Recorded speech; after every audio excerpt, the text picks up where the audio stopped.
élèves, et c'est de par là qu'on essaie de déculpabiliser aussi les enseignants, parce qu'il y a une grosse culpabilité des enseignants à se dire je n'arrive plus à faire progresser. Donc nous on a ce regard particulier, et je rejoins quand même Martine quand elle dit qu'ils en ont 27, 28, 29.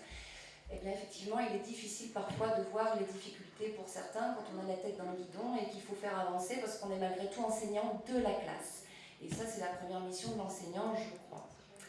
Donc on observe cet élève en situation de classe, certains font des évaluations individuelles par la suite pour affiner un peu ce qu'on a pu observer en classe, et suite à ça on échange avec l'enseignant et on essaie de proposer des pistes pédagogiques, des aménagements pour que cet enfant qui est dans le gène scolaire, qui a des difficultés scolaires, puisse continuer à apprendre malgré sa gêne, malgré pour ma part une dyslexie, une dysphasie, même si quand il n'y a pas de diagnostic on intervient malgré tout. On intervient à la demande de l'enseignant dans un premier temps, mais il se peut qu'on intervienne aussi à la demande, et c'est là que je rentre dans le sujet du partenariat, on peut intervenir aussi à la demande du centre référent des troubles du langage et des apprentissages. Le docteur Lévy devait venir cet après-midi, elle n'a pas pu venir, mais on aurait pu parler d'un partenariat. Alors c'est vrai que ça se fait beaucoup par mail, mais aujourd'hui c'est comme ça que ça se passe, et puis ça permet parfois d'aller plus vite, où quand il rencontre un enfant, eh bien, il nous envoie le dossier à nous mettre un peu en alerte et à dire est-ce que l'enseignant aurait besoin d'aide dans la classe pour mettre en place les aménagements pédagogiques dont a besoin cet élève pour continuer à apprendre. Pardon, je me recule un peu. Donc là, je peux soulever une difficulté tout de suite, puisque on intervient à la demande des enseignants, et quand on est sollicité par des professionnels de la santé, eh bien, nous ne défonçons pas les portes des classes, mais on propose nos services à l'enseignant, à savoir, voilà, je sais que dans ta classe, tu as tel élève qui est en difficulté, est-ce que tu es intéressé pour qu'on travaille ensemble? C'est une difficulté puisque l'enseignant peut se sentir un peu jugé, ou il se sent parfois peut-être aussi atteint dans sa liberté pédagogique, qui est un droit. Donc il faut essayer d'expliquer tout ça et d'essayer de faire le lien entre il y a un élève qui a des besoins, et puis à dire nous on est là comme une aide. Donc ça c'est une des difficultés que moi je rencontre au niveau du partenariat, et qui est une difficulté effectivement. Nous on fait le lien parce qu'à la limite on arrive avec cette étiquette de pédagogue et puis de personne qui peut aider, qui est enseignant. Moi je me présente clairement comme une maîtresse qui est là pour aider d'autres maîtresses pour un enfant. Donc du coup ça nous permet, je ne vais pas parler de solution, j'ai compris que c'était dans une deuxième partie, mais ça peut être un facilitateur. On peut être facilitateur. Au niveau de l'heure, on est dans la deuxième partie. Chouette, je peux donner les solutions. Non, je n'en ai pas. Donc voilà. On peut être aussi appelé par la famille ou par l'orthophoniste. Le pôle ressources, ça fait quand même quelques années que ça existe et on commence à être connu. Donc parfois on est sollicité par un orthophoniste ou par la famille. Alors je reviendrai donc sur ce qui a pu être dit tout à l'heure. Il y a des fois une incompréhension, un manque de communication entre les différents acteurs, mais on est en plein dans le vif du sujet, à savoir que parfois des choses sont mises en place dans les classes et puis les parents ne l'ont pas perçu de cette façon, ou parfois un enseignant qui ne sait pas parce que l'information n'est pas passée, et puis parce qu'il y a des élèves, on parlait des troubles de comportement, moi c'est toujours ce que je dis, je préfère un élève qui est en souffrance et qui grimpe les dos plutôt qu'un élève qui est en souffrance et qui se recroqueville. Celui qui se recroqueville, l'enseignant va mettre énormément de temps à se rendre compte qu'il n'y arrive pas, parce qu'il y en a 27, 28, 29 dans les classes, et puis parce que va falloir le temps de se dire est-ce que c'est de la timidité ou est-ce que c'est une difficulté, c'est compliqué. Donc parfois la famille va aller au-delà, et là nous on peut être, c'est pour ça que j'allais parler de lien, si les filles et Gérard me le permettent, mais on peut être effectivement le lien, cette tierce personne qui va venir donner un avis qui vaut ce qu'il vaut, hein, mais qui prend du recul par rapport à une situation. Vous allez dire que je défends beaucoup les enseignants, mais les enseignants n'ont pas ce temps de prise de recul sur leur pratique. Donc là, voilà, nous on peut prendre ce recul et observer l'élève en situation d'apprentissage, et puis par rapport à la famille, quand le dialogue n'est plus possible, parce que c'est parfois le cas, eh bien c'est une tierce personne qui vient peut-être parfois apaiser les relations, soit parce que l'enseignant, voilà, il était en mal d'information,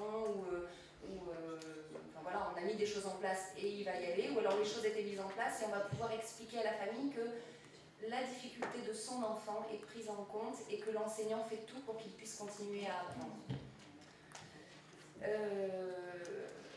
Dans l'autre sens, parce que là je vous ai fait un côté du partenariat, dans l'autre sens, moi il m'arrive d'aller voir un élève, de trouver avec l'enseignant effectivement quelques aménagements qui pourraient améliorer les choses, et puis de rester malgré tout perplexe. Et donc le partenariat là il est dans l'autre sens, et c'est vrai que encore une fois peut-être avec notre statut particulier où du coup on voit beaucoup de monde, de différents corps de métier, eh bien, on peut être le lien à appeler la psychologue scolaire, le médecin scolaire ou le centre de référence en disant voilà, est-ce qu'on ne pourrait pas avoir votre avis parce que là, nous, on est un peu démunis, parce que nous, on ne pose pas de diagnostic. On est au niveau vraiment de la pédagogie et des apprentissages. Il est en difficulté, peut-être qu'on pourrait contourner la difficulté de cette façon, mais parfois, on n'a pas vraiment de solution et on a besoin d'un avis médical. Je continue si j'ai encore 2 minutes sur l'avis médical, tout petit. J'ai 1 minute. Par rapport à l'avis et au secret professionnel, c'est vrai que de savoir ce qu'a un enfant, ça n'aide pas à mieux lui apprendre, mais parfois ça peut aider à apaiser et à apaiser l'enseignant. Quand on a mis des mots sur les choses, je travaille sur les troubles du langage, donc ça tombe bien, je sais que mettre des mots sur les choses, parfois c'est compliqué et ça va franchement mieux quand on y arrive. Mais effectivement, réussir à déculpabiliser aussi l'enseignant, de se dire, voilà, effectivement, j'y arrivais pas, mais il y a une raison. Il y a une raison à ça, et puis on va contourner, ça ne veut pas dire qu'on ne fait plus rien. Et c'est vrai que des fois, c'est mal vécu de se dire, je le dis moi-même quand je donne mes comptes rendus, à la fin de notre visite, on rédige un compte rendu écrit qui est à destination de l'enseignant, le pédagogue, c'est un échange entre professionnels, et évidemment la famille peut le lire puisque c'est un écrit sur leur enfant, vraiment sur, c'est pas une observation de classe, mais une observation d'enfant. Donc effectivement, les parents peuvent le lire, l'orthophoniste, moi je demande à tout professionnel qui est autour de l'enfant parce qu'il me semble que dans le partenariat on va trouver des solutions. Et c'est vrai qu'à chaque fois, on a ce petit sourire à se dire, c'est vrai que nous, en tant que pédagogue, tout le monde peut avoir un regard sur notre travail, alors qu'on est confronté, nous, au secret professionnel. Donc c'est vrai que je crois que ça aussi, c'est une difficulté. Et je crois que c'est une méconnaissance et une crainte, les craintes d'ailleurs sont souvent dans la méconnaissance, de ce partenariat qui est pourtant possible. Et je terminerai du coup en disant que je crois qu'il y a beaucoup d'énergie qui est déployée des uns et des autres, des différents corps de métier, et que tout le monde on était en forum où on a parlé de partenariat, les volontés sont là et il n'y a plus qu'à, mais c'est difficile. Les volontés sont là, oui. La question c'est comment faire, en effet. Dans un rapport peut-être moins récent d'année en année, mais quelqu'un disait de la prise en charge à la prise en compte. Et effectivement, cette logique de placement qu'on a vécue pendant des années, elle se traduisait dans le partenariat par une forme de, moi j'appelle ça de la délégation de service. C'est-à-dire que le gamin, c'est un peu la patate chaude, quoi, si on regarde l'analogie des pommes de terre, et qui est-ce qui le récupère? Donc c'est vrai que si l'enseignant l'a plus, c'est que c'est le professionnel spécialisé qui le récupère.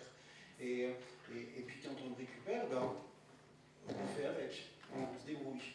Ce que nous a dit Lucia ce matin, et ce qu'on pressent dans ton discours, Aurélie, c'est aussi que c'est une autre forme de partenariat où tout le monde est également concerné. Les équipes d'accompagnement ne se déchargent pas du problème sur l'enseignant.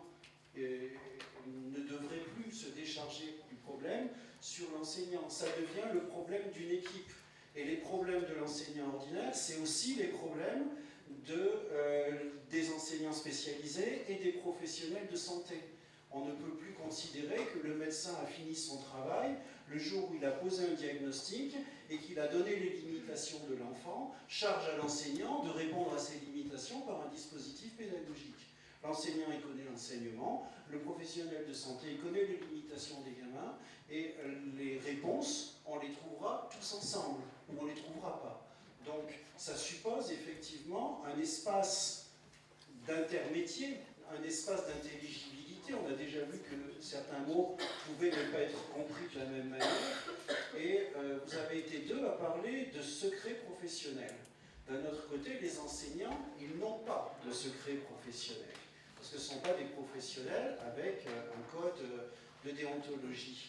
Alors, peut-être Camille, qu'est-ce qu'on peut partager, qu'est-ce qu'on peut dire ou ne pas dire pour pouvoir travailler ensemble avec les informations qu'il nous faut.